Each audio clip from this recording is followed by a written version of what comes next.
দেখি দেখি আমার দুই বউয়ের চাঁদ মুখখানা একবার দেখি। বাবা বাবা বাবা, মনে হচ্ছে দুখানা চাঁদ আমার ঘরে নেমে এসেছে। বড় বউ, ছোট বউ, আমার দু ছেলে যেমন মিলেমিশে থেকেছে, তোমরাও দুজনে কিন্তু তেমনি মিলেমিশে থাকবে। তুমি ভেবো না মা, আমাদেরকে কেউ আলাদা করতে পারবে না। আমরা সবাই একসঙ্গে মিলেমিশে থাকবো। বড় সাজ ছিল দুই ছেলের বিয়ে একসাথে দিব। খোদা আমার সেই আশা পূরণ করেছে। আজ আমার বড় আনন্দ হচ্ছে রে খোকা। বউদেরকে নিয়ে এবার তোরা ঘরে যা, ঘরে যা। বউ, কিছু কথা তোমার জেনে রাখা দরকার। আমরা যৌথ পরিবার, দুই ভাই মিলে একটা হোটেল চালাই। তাই সবসময় নিজের স্বার্থকে কখনোই বড় করে দেখবে না, সবসময় পরিবারের স্বার্থকে বড় করে দেখবে। ওগো, তুমি কিছু ভেবোনি, তুমি যা বলবে আমি তাই শুনবো গো। যাক, তাহলে আমি আমার মনের মতো বউ পেয়েছি। আচ্ছা, তোমরা কি সবাই একসাথে থাকো? মানে বলতে চাচ্ছিলাম যে তোমরা কি যৌথ পরিবার? হ্যাঁ বউ, তুমি ঠিকই ধরেছো। আমার মা সবসময় বলে আমরা যেন কখনো আলাদা না হই। বউ সবসময় পরিবারের যাতে মঙ্গল হয় সেই কাজ করবে, এতে আমরা সবাই ভালো থাকবো। আচ্ছা বেশ, তাই হবে। অনেক রাত হয়েছে বউ, চলো এবার ঘুমিয়ে পড়ি।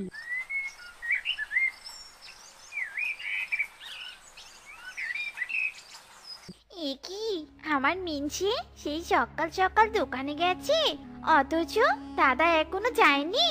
তার মানে আমার মিনছি দোকানে বেশি পরিশ্রম করে। কি গো, আজ দোকানে যাবে নে? না গো বউ, আজ শরীরটা বেশি ভালো না, তাই আজ আর দোকানে যাব না। সমস্যা নেই, ছোট ভাই একাই সব সামলে নিতে পারবে। নিজের শরীরকে আরাম দিয়ে আমার মিনছিকে খাটিয়ে নিয়া মিনছি বাড়ি ফিরলে এই বিষয়ে কথা বলতে হবে। ওগো, তুমি তোমার দাদাকে ভালোবাসো, কিন্তু তোমার দাদা তোমাকে একটুও ভালোবাসেনি। ছি বউ, এসব তুমি কি বলছো? আমার দাদা আমাকে ভালোবাসে না, এটা হতেই পারে না। দাদা আমাকে অনেক ভালোবাসে। আহারে, কি বিশ্বাস! তাহলে শোনো, আজ তো দাদা দোকানে যায়নি। তুমি দোকানে যাওয়ার পর দাদা আপাকে বলেছিল মাঝে মাঝে শরীরে এভাবে হাওয়া লাগিয়ে বেরোবে। ফিজকে যতই পরিশ্রম করুক না কেন, তাতে আমার কিচ্ছু যায় আসেনি, এভাবে বলেছে। কি, দাদা এভাবে বলতে পারলো? হ্যাঁ গো হ্যাঁ। আমি বলি কি, এখন তুমি বিয়ে করেছো, দুদিন পর আমাদের একটা সন্তান হবে, তার ভবিষ্যৎ তো আমাদেরকেই ভাবতে হবে, তাই নি? তুমি এভাবে গাধার মতো খাটুনি খাটবে আর তোমার দাদা আরামাইশ করবে, তা তো মেনে নেওয়া যায়নি। তুমি ঠিক কথাই বলেছো বউ, কাল সকালে সবার সাথে কথা বলে একটা সিদ্ধান্তে পৌঁছাতে হবে।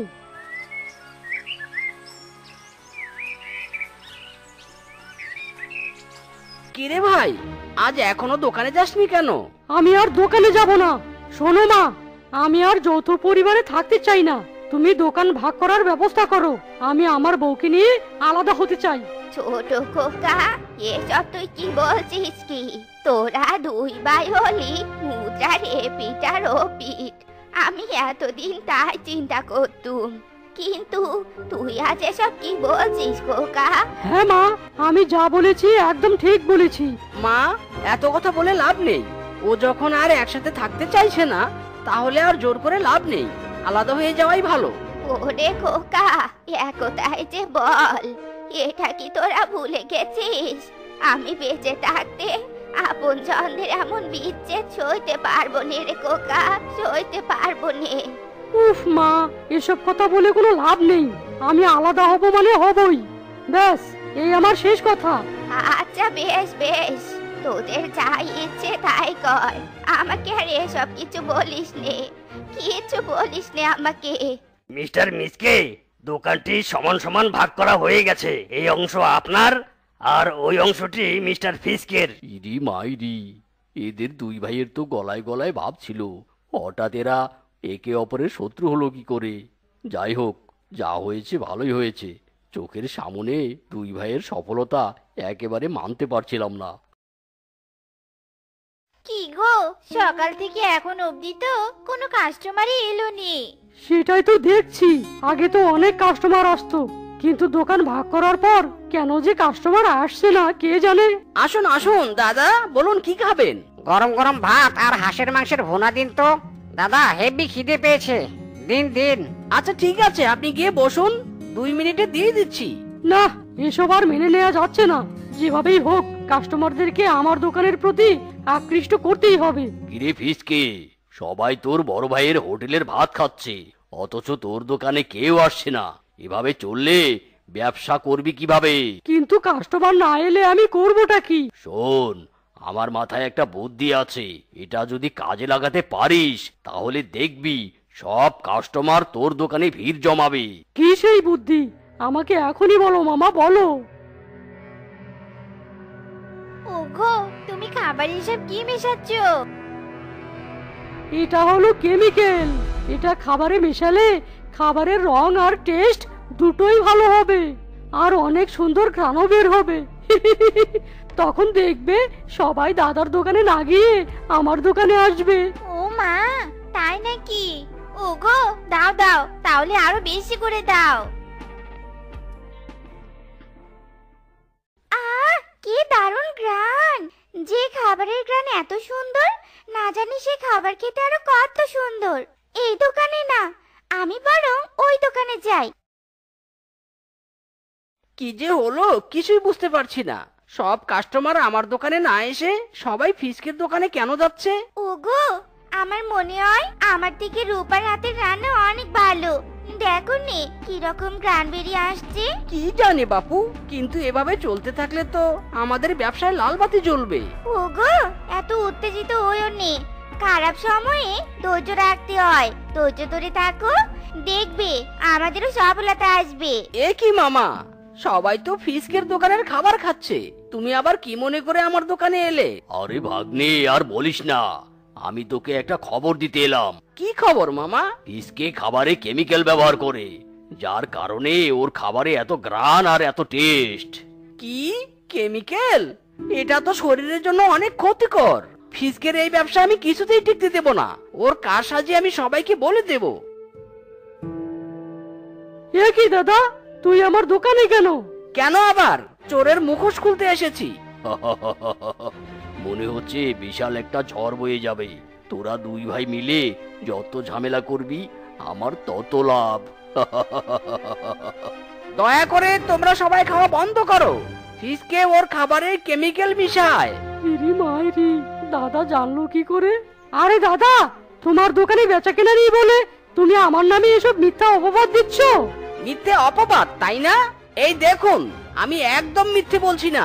ছি ছি ছি ছি ছি ছি, এত বড় ধোঁকা! এসব কেমিক্যাল মিশিয়ে আমাদেরকে খাবার খাওয়ানো হচ্ছে। এই চলো সবাই, আর কখনো আমরা এই দোকানে খেতে আসবো না। ওগো, খাবারে কেমিক্যাল মেশানো আমাদের উচিত হয়নি। তার চেয়ে যদি খাবারের মানটা ভালো করতো তাহলে সবার চোখে এত খারাপ হতো নি। আরে বউ চুপ করো তো, আমাকে ভাবতে দাও। দাদা এসে সবকিছু লন্ডভন্ড করে দিল। আমাকে কোণঠাসা করে দাদা নিজের ব্যবসা ভালোভাবে চালিয়ে যাবে তা আমি কোনোভাবেই হতে দেব না। না, এসব আর সহ্য করা যাচ্ছে না।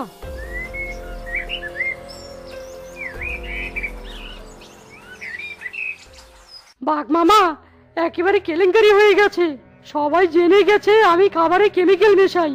কাল থেকে সব কাস্টমার দাদার দোকানে যাচ্ছে, কেউ আমার দোকানে ফিরেও তাকাচ্ছে না। এভাবে চলতে থাকলে আমি তো নিঃস্ব হয়ে যাব মামা। তুই এক কাজ কর, যে করেই হোক মিসকের রান্না করা খাবারে তুই পাথর মিশিয়ে দে। সবাই যখন খাবার খেতে যাবে অমনি খাবারে পাথর পাবে। তখন কেউ আর মিসকের দোকানে খাবার খেতে যাবে না। তখন দেখবি ওর ব্যবসাও ডাউন হয়ে যাবে। বাবা, তাই তো, কথাটা মন্দ বলনি। এক্ষুনি সুযোগ বুঝে কাজটা সেরে ফেলতে হবে। আমি তাহলে আসি মামা। কাজ হয়ে গেছে। কিরে, তোর এখানে কি চাই? তোমার দোকানে দেখছি অনেক ভিড়।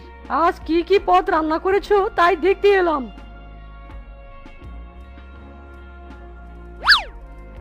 ওয়াক থু, এ কি দাদা, কদিন ধরে ভালো বেচাকেনা করতে পারছেন আর অমনি খাবারে ভেজাল মেশানো শুরু করেছেন? ধ্যাত তেরি, সকাল সকাল মুখটাই খারাপ করে দিল। আর কখনো আপনার দোকানে আসবো না। ছি ছি ছি ছি ছি। এ কি, খাবারে পাথর এলো কোথা থেকে? এমন তো হওয়ার কথা ছিল না। ওই দেখো বউ, সব কাস্টমার দাদার দোকান থেকে চলে যাচ্ছে। এবারে রান্না আরো ভালো করে সব কাস্টমারদেরকে হাত করতে হবে। একদম ঠিক বলেছো। এই সুযোগ আর পাবো না বাপু, তার আগেই আমি যা করার করে ফেলবো। দাদা আসুন আসুন, আমাদের দোকানে আসুন। আমরা এখন ভালো হয়েছি, একদম মানসম্মত খাবার রান্না করি, কোনো রকম ভেজাল নেই। ওগো, ওই দেখো। হায় হায় রে, এ আমার কি সর্বনাশ হলো! আমার দোকান, আমার দোকান! সময় মতো বীজটা জায়গা মতো ঢালতে পেরেছি। দু ভাইয়ের মধ্যে দ্বন্দ্ব লাগিয়ে অবশেষে আমি লাভবান। বড় খোকা, ছোট খোকা, এই দেখ কি কিছু বুঝলি? বাঘমামা সব সময় আমাকে অসৎ বুদ্ধি দিয়েছে, অথচ সেই বাঘমামাই এখন হোটেল খুলেছে। এখন বুঝলি ফিসকে, একেই বলে সুযোগের সদ্ব্যবহার। আজ তোদের দোষেই তোদের এমন অবস্থা হয়েছে। কথায় আছে, একতাই বল। একটা কথা শুনে রাখ, নিজেদের সমস্যা সমাধানের জন্য কখনোই তৃতীয় ব্যক্তির কাছে যাওয়া উচিত নয়।